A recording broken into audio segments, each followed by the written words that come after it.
The topic that I want to discuss today is whether it might be possible to establish some sort of a rational basis for the perspective, the concept that God spoke to the Jews at Mount Sinai 3,300 years ago.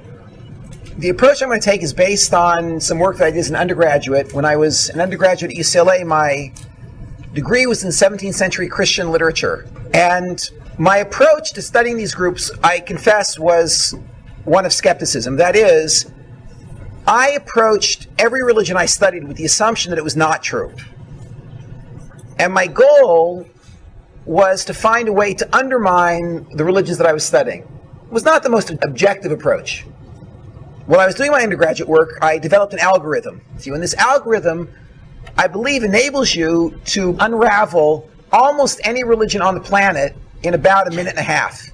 The way the algorithm works is this. When you approach a religious group and you say to them, why should I join your group? Invariably, they will give you a long list of the benefits that you can gain by joining their group. You can achieve a sense of internal peace, oneness with the universe, a front row seat in the next world, better professional life, better personal life. Each group offers its own list of benefits.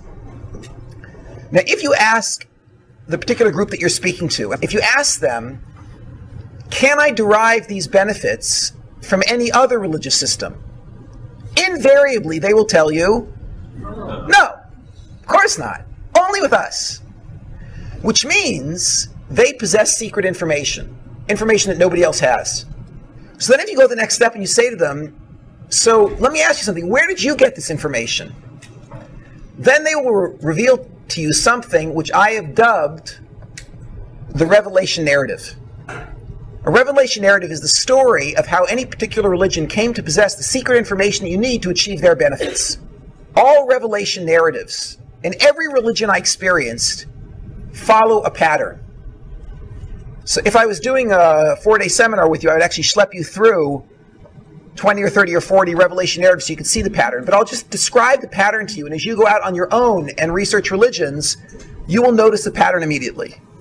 Christianity begins when Paul his name was actually Shaul, he was a Jew, is walking alone on a road on the way to Damascus, and he has this revelation. Jesus appears in front of him, tells him the whole story of his life. At this point, Jesus had been dead for 30 years, according to the Catholic Church.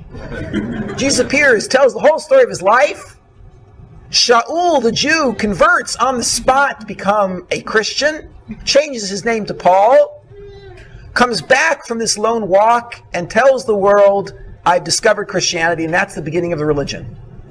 One man's lone experience on the road to Damascus. Islam begins when Muhammad dropped to the ground in what looks like an epileptic fit, gets up from the ground, wipes the foam from his mouth, and explains that that was not an epileptic fit. Really, that was a prophecy, and this is what God told me. Not you, of course, you were not privy to this prophecy, but I was told. And this process continued for many years, and during this time, Muhammad dictated the messages that he found in his head after these experiences, and this became the Quran, a collection of surahs, a collection of these records of revelation. Again, one lone man's experience. Buddhism begins when a wealthy Eastern prince, Siddhartha Gautama, settles beneath a Bodhi tree. With his body sitting beneath the Bodhi tree, his soul ascends to the 8th stage of transic insight. He achieves knowledge of all there is to be known and becomes a Buddha, a god of sorts. And out of the kindness of his heart, he came back down into his body so he could spread this technology among mankind. There have been other people in Buddhism who experienced what Buddha experienced, what Siddhartha Gautama experienced. In fact, in the history of Buddhism, according to some groups, there were as many as 44 people who achieved the state of being a Buddha. But of course, we only know that because Siddhartha Gautama told us. There is no other person who's ever met any of these other people who made it to the 8th stage, besides Siddhartha Gautama himself. So again, you have an entire religion passing through one man. The same is, of course, true of the modern cults. Whichever modern cult you investigate, whether it be the Mormons with Joseph Smith Jr., hiking alone in the mountains, discovering these golden tablets, translating the tablets with a dictionary. The tablets were written in Reformed Egyptian, which is a language only known to Joseph Smith. Thank goodness, right next to the tablets, there was actually a dictionary that translated from Reformed Egyptian to modern English, which was very convenient. And when he was done translating the tablets, he then destroyed the tablets and the dictionary and only brought back the Book of Mormon. Because what do you need the tablets for anyways, you know? And that was the launching of the Mormon religion. All the modern cults start the same way. One or two people have a revelation and persuade others to follow. And in all these cases, the credibility of the religion rests on the credibility of its one or two founders. If they're telling the truth, the religion is true. If they're telling a lie, the religion is a lie. From an academic perspective, from the perspective of the analysis of religions, we call this zero credibility. There is no more reason to believe it than to not believe it. Given that's the case, it's just a wild claim, and the level of credibility is zero. For the first time, I applied this algorithm, this system for completely undermining the credibility of religion by analyzing revelation narratives to a major world religion which I had never tried to destroy before. I'd never tried to destroy it because I was brought up in this religion. I was brought up as a Jew, and from the time I was a little kid, it was obvious that Judaism is a joke. So I felt like, from an academic perspective, it was a little bit dishonest to set up this straw man, Judaism, and then knock it down using my algorithm. Nevertheless, when I graduated university, I applied the algorithm to Judaism, and everything just sort of fell apart. And that's what I want to try to describe to you. I bought a copy of the Torah, and I opened up the book and I started to read. And it really reads like any other revelation narrative. It reads like all these other religions. You open up and it says, God spoke to Abraham. Yeah, right! Then God spoke to one man, Isaac. Uh-huh. Then he spoke to Jacob. Yeah, sure. And this is just classic myth. I finished off the first book of the Bible. It was quite interesting. Got to the second book. Interesting stories about the plagues in Egypt. It's a bit difficult for me to understand, but okay, mythologies can be passed along. Then I get to the section of the Torah called Parshas Yisro. And for the first time, I see verses dealing with the Sinai event. And it's clear as you're reading the story, this is the genesis of Judaism. And of course, what the verses there say is that approximately 600,000 adult men who were married to approximately 600,000 adult women, that's 1.2 million people between the ages of 20 and 60, and about 1.8 million seniors and children, a total of about 3 million people, stood at the foot of a mountain called Sinai in the middle of a desert, and all 3 million people, every single man, woman, and child in the Jewish people, heard God speak. Okay, now I realize this has to be a lie. I mean, this can't possibly be true. It's a mythology like all the other mythologies. What struck me as interesting was the level of chutzpah those Jews have, yes, to make such a claim, that they actually believe that, as opposed to all other religions which start with 1 or 2, the Jews, of course, believe that theirs started with 3 million. My only question was, how did they start this lie? And I want to be very specific. What we used to do when we would do analyses of religions was we would come up with very practical, very reasonable, very concrete and detailed scenarios describing exactly how the religion started. Muhammad gets up off the ground and says, it really wasn't epilepsy, it was really prophecy. That's very concrete. You can imagine him then telling a group of people that I experienced prophecy and here's what I heard. Joseph Smith Jr. comes back with this book and says, there were golden tablets and I destroyed them and here's the book. What I needed to do was, in order to unravel Judaism, I needed to come up with a concrete, reasonable scenario which would describe how the initial lie was told. We know that there was an initial lie told because every copy of the Torah that you find in any Orthodox, conservative, Reform, Reconstructionist, nudist group, like every place on the planet, all of their copies of the Torah read the same. 3 million people heard God speak. So at some point somebody told that lie. Now what I want to know is, what did the scene look like, concrete, when this person or group of people told the lie that 3 million people had heard God speak? After several months of analysis, I came up with the following idea. I believe that the initial lie that launched this mythology called Judaism must have taken one of 3 forms. It either had to be what I call the past lie, the present lie, or the future lie. Okay, now I'll explain exactly what I mean. Let's start with the simplest scenario. The simplest of these is the middle scenario, the present lie. And then from there I'll move to more complex scenarios, the past and the future lie. In the present lie, what happens is a charismatic cult leader or a group of leaders comes to a group of cult followers and he says to them, this is the present lie, "You just now heard God speak. And he said these words." Now I'm going to quote the lines from the Torah. "You heard him say, 'I'm the Lord your God. You should have no other gods before me. Moshe, Moshe, come up to the mountain. I'll give you the rest of the Torah.'" This is what the Torah claims, that every single Jew heard these 3 things.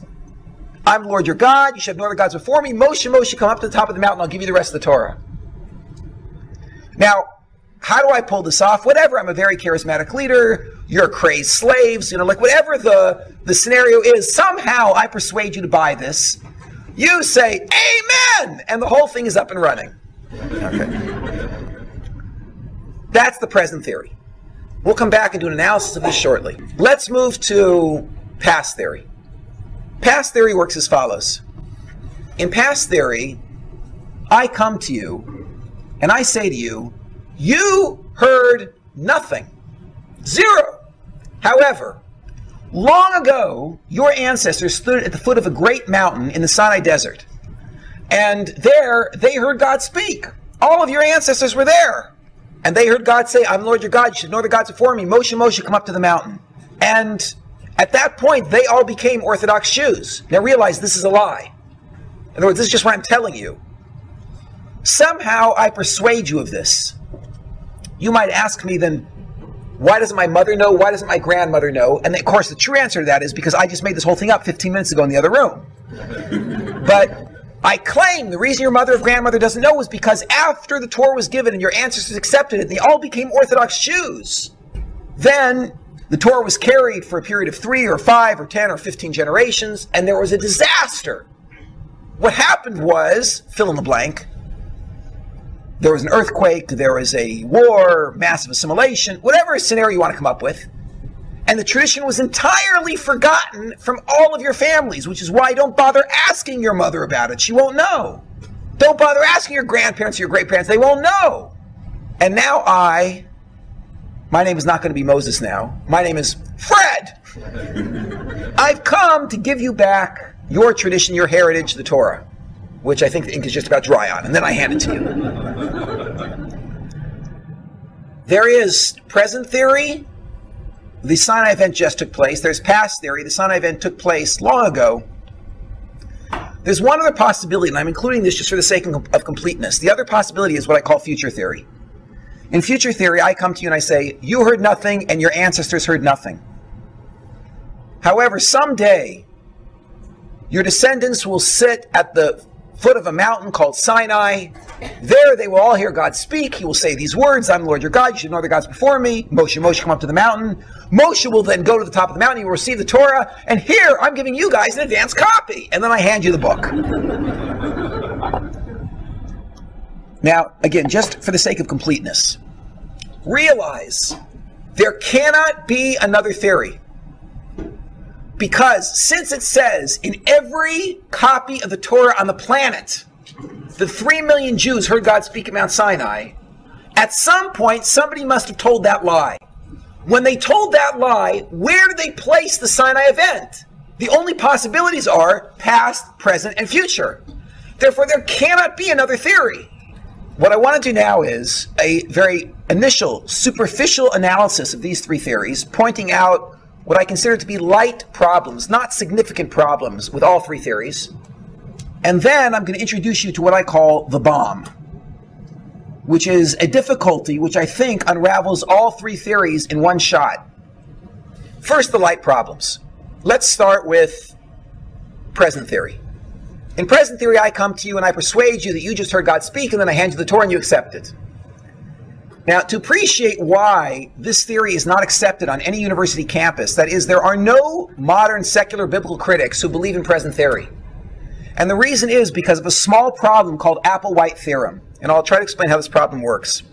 A few years back, there was a gentleman by the name of Marshall Applewhite. Marshall Applewhite was one of the most talented cult leaders in California history. And I mean, if you made it in California, you're doing good as a cult leader, yeah? And he started two small cults. These cults serially exploded because Applewhite suffered from terrible fits of depression. And after he started this first small group, he was very, very successful. He was actually making a lot of money, had access to a number of women, which I think was also part of his goal. He slipped into this depression, and the whole thing fell apart. Then he started a second cult. That lasted for a couple of years, and then that fell apart as well. And then Marshall Applewhite pretty much disappeared off the face of the planet until he appeared in Rancho Santa Fe, California. This is down near San Diego, in the La Jolla area. And there he started a new cult. And the way the cult began was this. Marshall Applewhite had a vision, he claimed. He said that we don't have to live these lives of quiet desperation. There's a better life, a better place, and we can get there. We can get to heaven if we can just pass through heaven's gate. Marshall Applewhite told this vision over to a few dozen people, and 40 people actually joined his group. Marshall Applewhite then had a second vision. In the second vision, Marshall Applewhite saw that the only way to walk through heaven's gate is wearing black Nike tennis shoes. And all 40 members of the Heaven's Gate cult went out and purchased black Nike tennis shoes. Applewhite then had a third vision, 3 out of 4. And in this third vision, he explained that women are going to have a much easier time passing through Heaven's Gate than men. Because there is this one part of human anatomy that gets in the way of Heaven's Gate. So one night after this vision, he invited the entire group to this mansion that they had purchased in Rancho Santa Fe. He handed out bottles of chloroseptic spray. It's a very effective topical anesthetic. And the guys just a couple of spritches. Then they handed out X-Acto blades. And it was over very quickly. Every man who was a member of the Heaven's Gate cult just removed that one small piece of anatomy. And then they all felt much better. The group continued for a few more months. And then Marshall Applewhite had his final vision. I don't know if you'll remember, but a few years back, there was a comet that passed Earth called the Hale-Bopp comet. So the Hale-Bopp comet had a long tail, and at the end of the tail there was a little bobble. And there was a whole discussion among astronomers about what that bobble was. Was it another meteorite? Was it hot gases? What exactly was it? And Applewhite told the group that the bobble at the end of the Hale-Bopp comet is the spaceship that's coming to pick us up. And he had a meeting of the group. 39 out of the 40 members of the cult made it to that meeting that night. There was one member who didn't know what was going to happen, who couldn't make it that night. And Marshall Applewhite declared on video, in fact, they videoed most of the meetings, so we have great records of this group. Marshall Applewhite declared on video that the time had come to ascend into the spaceship, and the only way to ascend into the spaceship was to consume a lethal dose of phenobarbital and then tie a hefty plastic trash bag over your head. So on video, there were 39 members of the Heaven's Gate cult who declared their faith in Marshall Applewhite, consumed a lethal dose of phenobarbital, tied a plastic trash bag around their head, and laid down and died. At which point Marshall Applewhite, who was slipping into depression again at that time, said on the video, "Ha ha, what a joke." Then consumed the phenobarbital himself and laid down and died. The reason that you all, or many of you probably have heard of this group, I'm curious, how many of you have heard of Heaven's Gate? Yes, most, everyone in the room. The reason you've all heard of this is a total fluke. Now, this whole event happened to have happened 20 minutes from UC San Diego. And UCSD happens to have one of the best research departments on cults on the planet. And they dispatched a team from UCSD to follow the investigators around as they were cleaning up the mess at the Heaven's Gate cult. UCSD ended up doing this whole research project on Marshall Applewhite and his group. And what they discovered was this. Every single member of the Heaven's Gate cult had an undergraduate degree. There were many members of the Heaven's Gate cult who had advanced degrees, master's degrees, PhDs, JDs, MDs. These were highly intelligent people. More, they found that not one member of the Heaven's Gate cult had any record of psychological counseling before joining the cult. So there's one of two possibilities for this. One possibility is that these people are so not well they didn't know to go get counseling. And the other possibility is that they were so well that they were not part of that 50% of the population in America that actually goes at some point to get counseling. So in order to clarify which was true, the researchers spoke with the families. And it turned out the families said that their relatives were completely normal, totally 100% stable before they joined this group. So you're talking about completely normal, psychologically stable people, well-educated, highly intelligent, who one day went nuts. People are gullible.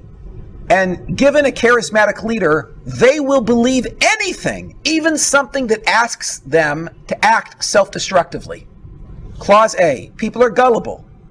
They will believe anything, even something that asks them to act self-destructively.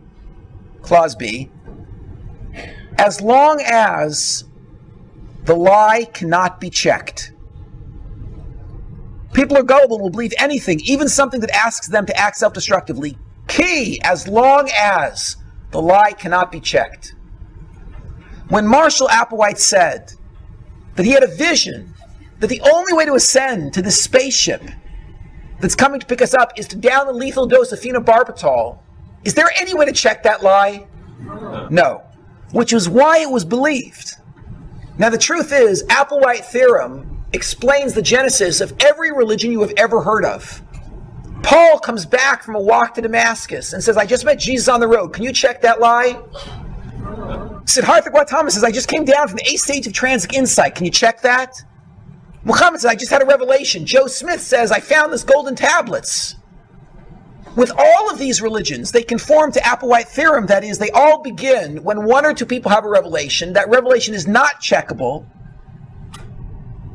The leader is charismatic and everybody believes it. Okay, let me ask you a question. Why did Marshall Applewhite say, the spaceship that dropped you off here is coming to pick you up? Have some phenobarbital. Why didn't he say the spaceship that dropped your mother off here is coming to pick us up? Or your grandmother? So of course the answer is because if someone told you a lie, that your mother was dropped off here by a spaceship, which is now coming to pick you up and have some phenobarbital, you might make a phone call. And if one of you makes a phone call and your mother says, that's a cult! So you're going to be out of there immediately. As soon as the lie can be checked, you'll spread the word, the entire cult will disintegrate. The theory is, any groups that ever attempted to start with a lie that does not conform to Applewhite theorem exploded. That's why we have no record of them. Because you cannot get away with a lie that is checkable. The main problem with present theory is that it does not conform to Applewhite theorem. In present theory, how does it work? I, Moses, come to you, the Jewish people, and I say to you, yes, you all just heard God speak. He said, I'm Lord your God, you should have no other gods before me. Moshe, come up to the mountain. And what could I do? He called, I had to go. I came down, and here's the book he gave me to give to you. But ladies, gentlemen, before I hand it to you, I just want to give you a preview of coming attractions so you're not shocked when you get to page 78.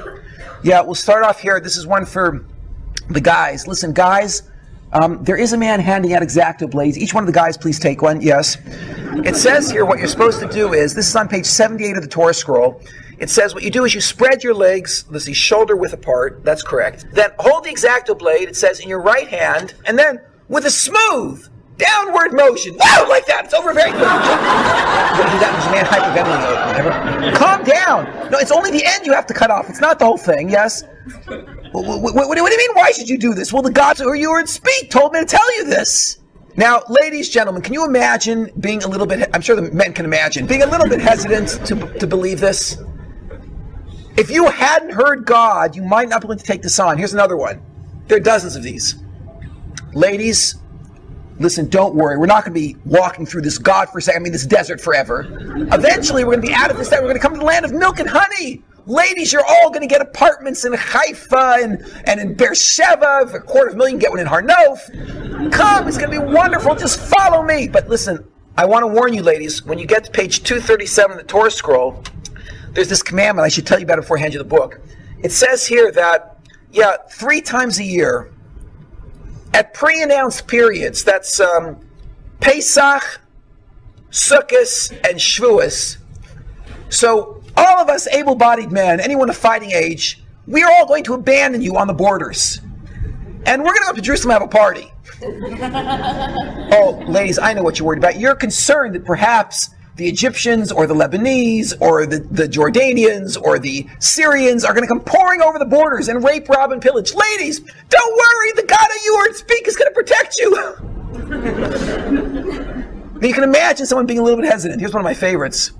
Ladies, gentlemen, listen. When you get to page 592 of the Torah scroll, realize this is going on 1200 BCE. Yeah, at this point, there's no electricity. There's no freeze drying. In those days, when there was a good crop, people lived. When there was a bad crop, people starved to death. So it says right here in the Torah, this is the book I'm about to hand you, that, once every 7 years, we're not going to plant. No, you misunderstood what I meant. You thought I meant that you'll plant the first year, and then you'll plant the second year, you'll plant the third year, the fourth, the fifth, the sixth, the seventh, and this way we'll rotate our crops, and the land will always be fertile. No, that's not what I meant. What I meant was, once every 7 years, none of us will plant. Isn't that a great idea? Because of Applewhite theorem, this is rejected in secular circles.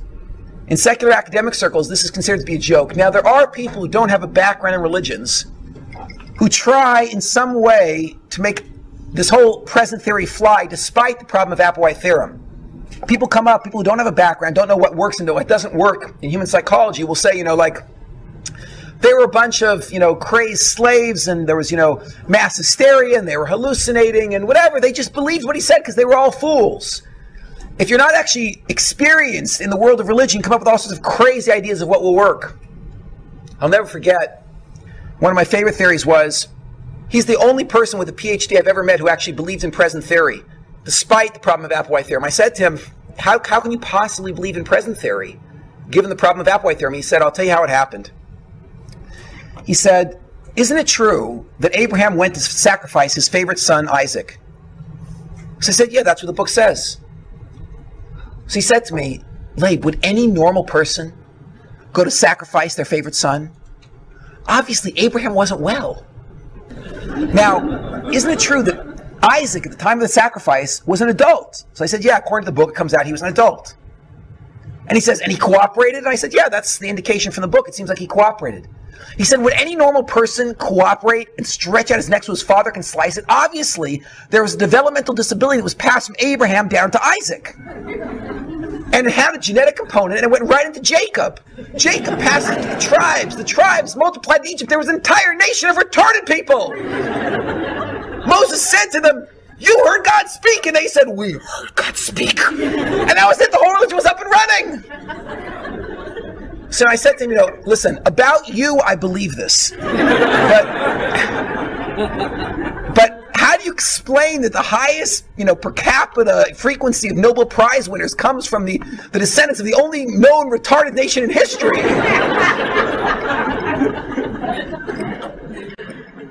Someone told me when they left Egypt, it said in the book that they each walked out with only one box of matzahs.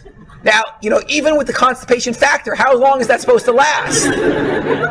So they were starving. They were walking through the desert. Someone said, hey, there's mushrooms. Let's eat. So, whoa, man, we are Godspeak. It's a national drug trip. When you speak to lay people, you hear all sorts of interesting ideas. In the academic world, none of these things fly. We know that they can't work. But we know they can't work because of Applewhite theorem. But nevertheless, for the minute, any idea that occurs to you that might keep present theory alive, keep on the board. Because when I drop the bomb, that'll go too. One light problem with present theory is Applewhite theorem. Let's deal with future theory. Future theory is very problematic for the following reason. In future theory, I come to you and I say, you heard nothing. And your ancestors heard nothing. But someday God will speak to your descendants.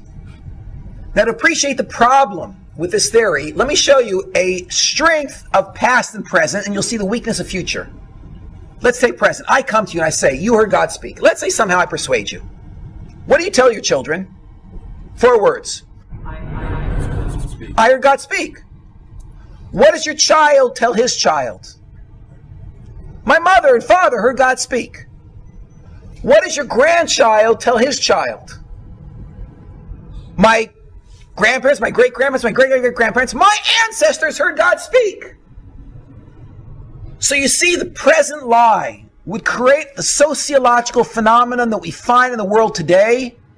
That is, walk up to any Jew on the planet, Reform, conservative, Orthodox, secular, anybody, and ask them, excuse me, did you ever have an Orthodox ancestor? What will this person say? They have to say yes, because before 200 years ago, there was no such thing as Reform, conservative, etc. There was only Orthodox. So given that's the case, they will say yes. That means every Jew alive today, unless they're the convert or the child of a convert, every Jew alive today, within 200 years, can trace their family back to some person who believed with all their heart and soul that God spoke to the Jews at Mount Sinai. That's the first link in a group of links going back in this chain to the point when the lie was told. We have to explain this sociological phenomenon, this chain of people going down through history who believed with all their heart and soul that God spoke to their ancestors. Now we're assuming it's a lie. But what was the lie that would have started this chain coming down through history? Present lie could have done it. Because in the present lie, you tell your children, they tell their children, and there's this rumor started that your ancestors heard God speak. Go to past theory. In past theory, I tell you, you heard nothing, but your ancestors heard God speak. I persuade you. What do you tell your kids? Our ancestors heard God speak. What do they tell their kids? Our ancestors heard God speak. And you'd have a chain coming down through history that exists. A group of people saying our ancestors heard God speak. Now watch. Here's the problem with future theory. I come to you and I say, you heard nothing, your ancestors heard nothing. But someday God will speak to your descendants. What do you tell your kids? We heard nothing. Someday God will speak to our descendants. What do they tell their kids? Same thing. What do they tell their kids? Same thing. And you end up with a chain going down through history saying God never spoke. Someday he will, but he hasn't yet. That chain does not exist. The future lie cannot explain the sociological phenomena that we're facing, which is this link of people going down through history all claiming their ancestors heard God speak. Do you see the problem with future theory? It's a light problem with present, a light problem with future. One more, the past theory. The past theory is where all of the serious academics I've ever met put their eggs. And the reason is this. I come to you and I say, you heard nothing. That's good, because now you won't know that I'm lying. You heard nothing. But long ago your ancestors heard God speak. But don't try to check. Because there was some sort of disaster and the tradition was forgotten from your people. And I, Fred, am now returning it to you. Can you check that lie? No.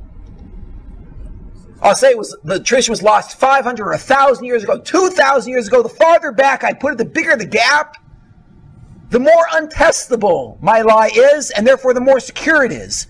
This lie could actually start Judaism, which is why all the academics I've ever met who doubt the Torah's divine origin put their eggs in the past theory basket. A light problem with past theories is as follows. In the synagogue where I grew up, there was, I think it was called the Cohen Chapel. There was the Teitelbaum Social Hall. I remember the Schwartz restroom. Each place they could put a plaque, they put a plaque. And of course, why was this? Because Jews historically have been compulsive about giving credit where credit is due. Not only in financial areas, when people make financial contributions, even more when it comes to theological or literary contributions. If you go up to any non-Jew getting a PhD in Jewish studies at any university on the planet, and you ask him, excuse me, can you tell me, according to the traditional Jewish mythology, the Orthodox mythology, can you tell me the name of the guy who went up on the mountain and brought the Torah down? So they'll say, it was Moses. Everybody knows it was Moses. It's a famous name, made a great contribution. Say, okay, tell me something else, Mr. Johnson. Mr. Johnson, please tell me. What's the name of the guy who led the Jews into the land of Israel? Was that Moses? No, that was Joshua. Everybody knows that. Okay, let me ask you, what was the name of the guy who brought the Jews back from Babylonian exile into the land of Israel and started the Second Temple period? Well, that was Ezra. Okay. The name of the man who codified the Mishnah? Oh, let's see, that was Judah the Prince. Okay, tell me, what was the name of the guy who put together the Gemara? That was two fellows, Mr. Johnson will say. That was Ravina and Ravashi. These are all famous names. We know the names of everybody who made a great contribution in Jewish history. Now think about this for a minute. The single most important person ever in Jewish history, according to past theory, is Moses. For Moses went up on the mountain, received the Torah, and brought it down.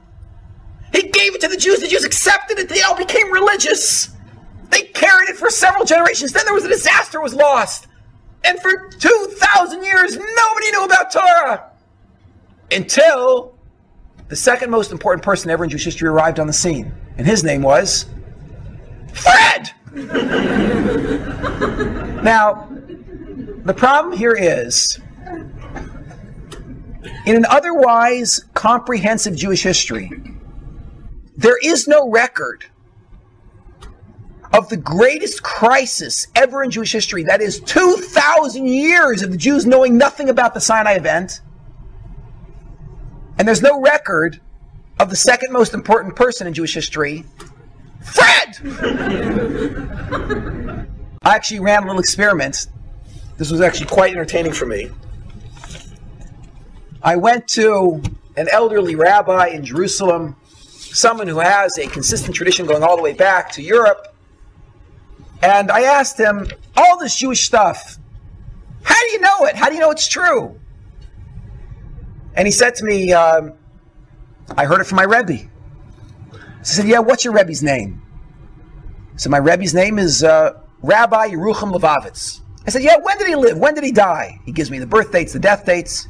I check it. I find several books that actually indicate a relationship between Rabbi Yerucham Levavitz and this guy. And I accept, okay, there probably was a relationship, this man probably existed. Then I start doing research. Who was Rabbi Yerucham Levavitz's Rebbe? And I find several Jewish books all saying that Rabbi Yerucham Levavitz was a student of Rav Simcha Zissel Zayv. I trace it back. Who was Rav Simcha Zissel Zayv's Rebbe? Well, he learned from a fellow by the name of Rav Yisrael Salanter. And I confirmed from 4 different sources there actually was a relationship. And so I played the game until I produced this document. This is a fascinating document. On the bottom right is Rabbi Yerucham Levavitz, the Rebbe of the man I was speaking to. On the top left is Moses at Mount Sinai, with birth dates and death dates. Now, this is one of thousands and thousands of Torah traditions you could produce. Now, I'm not telling you, God forbid, that this is true. What I'm telling you is, this is what those Orthodox Jews believe. I got this from their sources. And what's strange is, every single year in a 3,300-year-old tradition is accounted for. There's no record of a gap. And there's no record of a man anywhere on this list who after 2,000 years brought the Torah back to the Jews. So one problem with past theory is, if it started when I told you that yes, we just recovered from a 2,000-year gap and I afraid I'm restarting it, you might mention that to your children. And they might mention to their children there would be such a record in Jewish history, and no such record really exists. Which made me question whether or not, in fact, Fred could have ever existed. So there's a light problem with present theory, the Applewhite theorem. There's a light problem with future theory. It wouldn't start the sociological phenomenon that we're looking at, which is a group of people moving down through history who believe that God already spoke to their ancestors. And there's a light problem with past theory. There's no record of Fred. But none of these impressed me until I hit the bomb. And here I'm going to conclude. Imagine that I hold up for you a solid gold, 14-karat gold pen. And I show you this pen is not only 14-karat gold, but it writes with 14-karat gold ink. So you say, Labe, that's a nice pen, but you're a Jewish teacher. Where'd you get one of those? So I say, you're right. On my salary, I can't really afford these. What I did was, I have this handy-dandy chemical equation, which enabled me to convert blue plastic into 14-karat gold. Alchemy, I did it. Here it is. There's the formula.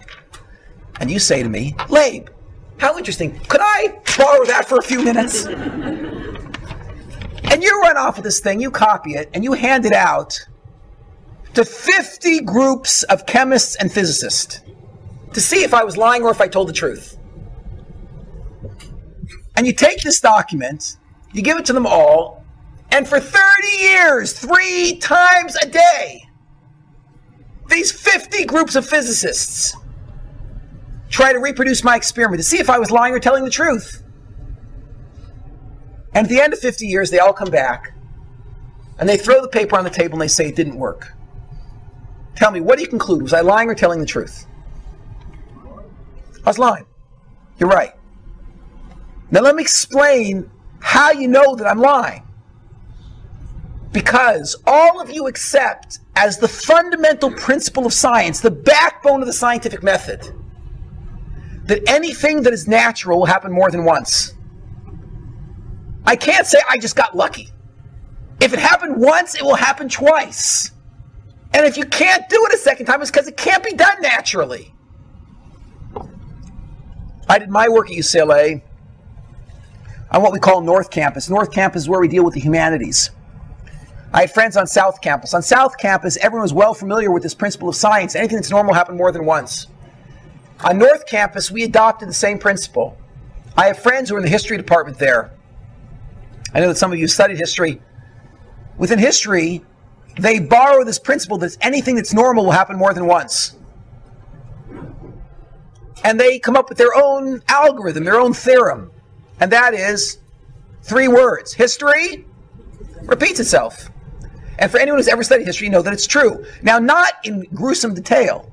There was never another Napoleon, and there was never another French Revolution. However, events like the French Revolution have happened over and over and over again in history, and men doing things generally like Napoleon did do repeat. That is, the generic themes happen over and over again. The itsy-bitsy details you don't see more than once, usually. We in the study of religions borrow the same principle.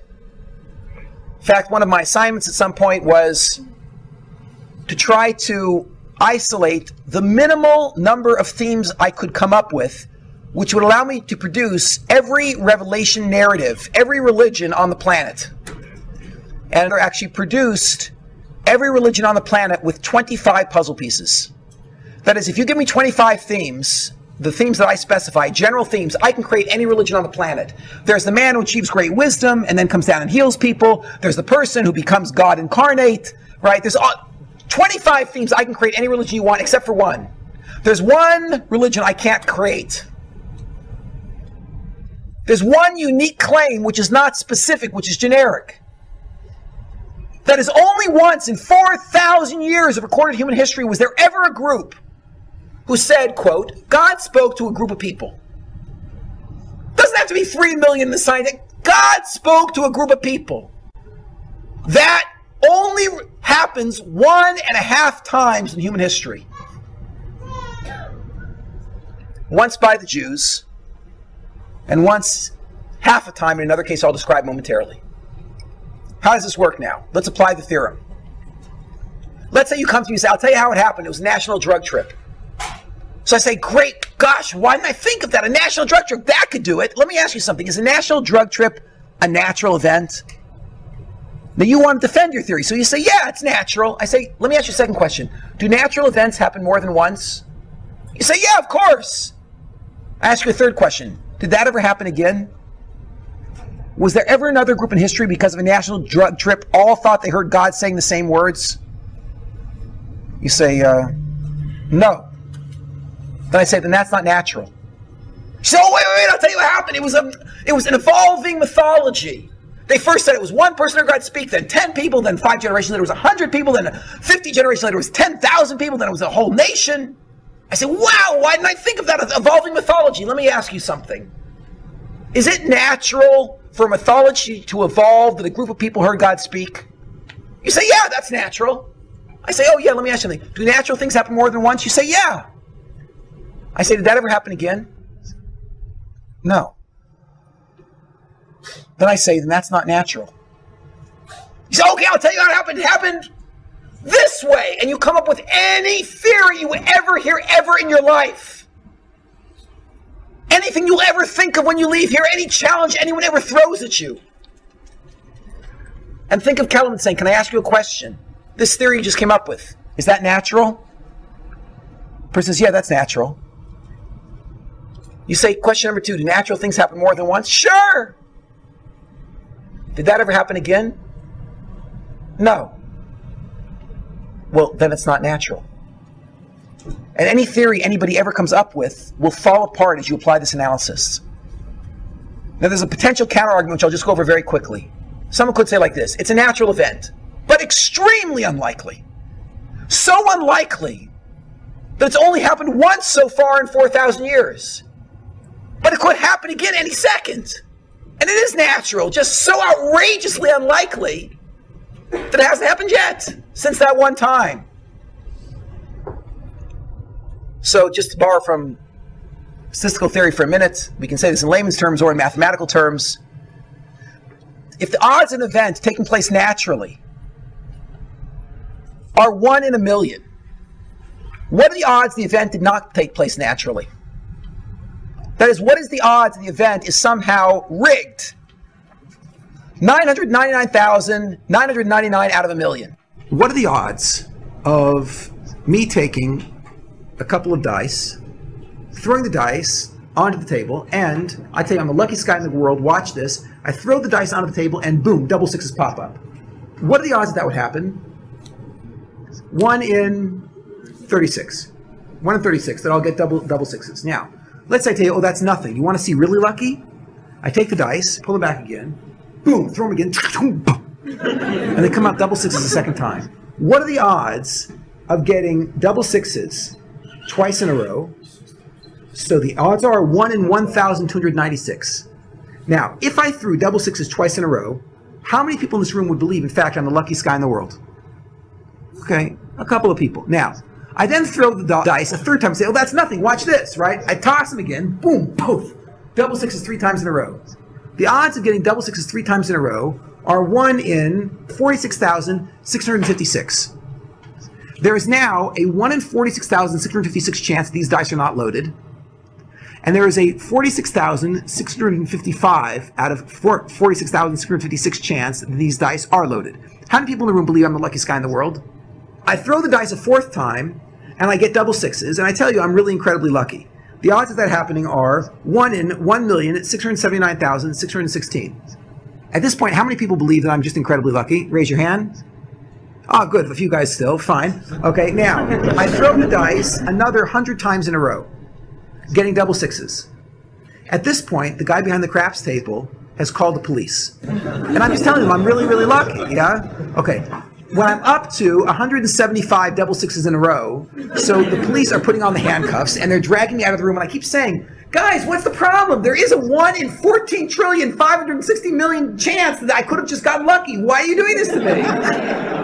And when I'm standing in front of the judge, I say to him, look there is a 1 in trillions chance. And the reality is that if any of you ever witnesses an event, and the odds of that event taking place naturally are 1 in trillions, then you would have to be crazy to believe that event just took place naturally. And that's why the judge doesn't believe it. I say, listen, there is a 1 in trillions chance. He says, my friend, you're going to see 30 years in prison now. But there's a 1 in trillions chance, but no rational person believes that. The exact same thing is true here. If it is outrageously unlikely that a natural event led to the Jewish belief that God spoke to the Jews at Mount Sinai, then it must be outrageously likely that it was not a natural event, but a supernatural event, a miracle, which actually created this mythology, or actually the story. So it would turn out then that if you wanted to argue that in fact it was the 1 in trillions chance, and that's how Judaism started, you could do it. But you'd have to say it like this. Since you're betting on the 1 in trillions instead of the trillions and trillions, you're betting on the 0.0000001 instead of the 99.99999%. There's a 0.00001% chance that it was natural, and 99.9999999% it was a miracle. So if you want to say it was a natural event, you have to say it like this. You have to use this language. You have to say, I believe it was a natural event. Because it is a wild leap of religious faith to put all your eggs in the 0.00001% chance. And anybody today who remains calm and rational will say, I'm putting my eggs into the 99.99999% chance. In fact, natural events happen more than once, and if this event never repeated itself, it's because it's not a natural event. I've given this lecture all over the world in the last 15 years, mainly at universities, most often to academics. I've never heard a counter-argument, although I would love to hear one. In a lecture now it's going back about 7 years ago, I mentioned in the lecture that I felt there were holes in my qualifications to give this lecture because although I've traveled in many countries, I've never had the opportunity to visit India, and the oldest pagan group on the planet happens to be in India. I believe that the oldest religion, continuous religion on the planet today, is a Hindu group in India. I'll tell you the name, but don't jump to conclusions. It's not the group you're thinking of. They're called the Hare Krishnas. And it's not the Hare Krishnas that you know of. The Hare Krishnas here in America are fakers. They're monotheists. They messed up the whole system. The original Hare Krishnas in India, they're polytheists, the original polytheists. They were probably the same sort of religion that Abraham was watching when he was growing up. Once after a lecture, a fellow came up to me in Jerusalem, and he said to me, did you know that Hare Krishnas opened an outreach center in Tel Aviv? I said, it's not possible. They don't do this sort of outreach, and they would never come to Israel. It's got to be the American Hare Krishnas. She said, no, it's the original guys from India. I know it's the original guys from India. So I checked it out. I ended up meeting with basically the director of outreach for their group. And sure enough, they were the original Hare Krishna from India. And the guy's name, I can't tell you his name for reasons you'll understand in a minute, but the guy's name sounded like Shrewdlou Goldberg. So, no, he was not a Baal Tshuva of sorts, yes? He was actually a from birth Hare Krishna. His parents grew up in New York. Like any intelligent person looking for spirituality in New York, they went to India. They there discovered Hare Krishna, and they became Hare Krishnas, and there they gave birth to Shrewdlou, who grew up a from birth Hare Krishna.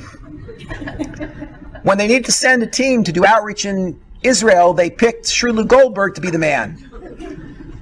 So he came, and I'm sitting with him, and I said, Shrewdlou, let's cut to the chase. I just want to know, what's your revelation narrative? Shrewdlou says to me, oh no, Mr. Kellerman, that's not how we do things. Okay, so I had to adjust a little bit. I said, okay, Shrewdlou, how do we do things? Shrewdlou says to me, here we share. He says, Mr. Kellerman, first you tell me your revelation narrative. It's like, this is unbelievable. Shrewdloo Goldberg wants to hear the Jewish revelation narrative. I just loaded my rifle and fired with both barrels, The poor guy, for an hour, I told him the entire lecture that I've told you. I didn't mean to come to, drag some Jew back to his heritage, but what can I do? God brought me here, The man is calmly listening to me. He doesn't seem, moved at all by anything that I'm saying. At the end of an hour, I said, so don't you see, Shrewdloo, Judaism is true. Your religion is true. So Shrewdloo looks at me and says, Mr. Kellerman, while it might be true that your religion is true, our religion, Hare Krishna, is also true. I exploded. I said, Shrewdloo, you can't know that yours is true. Ours you can know. Shrewdloo says, no. We can also know that our religion is true. I said, how? He says, we also have a mass revelation. And what bothered me was the man was so sincere. And I said to him, what are you talking about? And he says, haven't you ever read the Bhagavad Gita? And I said, you're darn right I've read the Bhagavad Gita. It's a famous Hindu tract. It's about a battle between two peoples. He says, Mr. Kellerman, at the battle of the Bhagavad Gita, how many people were present? There were 3 million. He says, yes, Mr. Kellerman, and we have an oral tradition that at the battle of the Bhagavad Gita, our chief god, Krishna, descended in the sight of all 3 million people. He spoke to them and all 3 million people dropped dead just like your people at Sinai. So I turned white. I didn't know what to say. I was trying to picture, how am I going to look in a toga?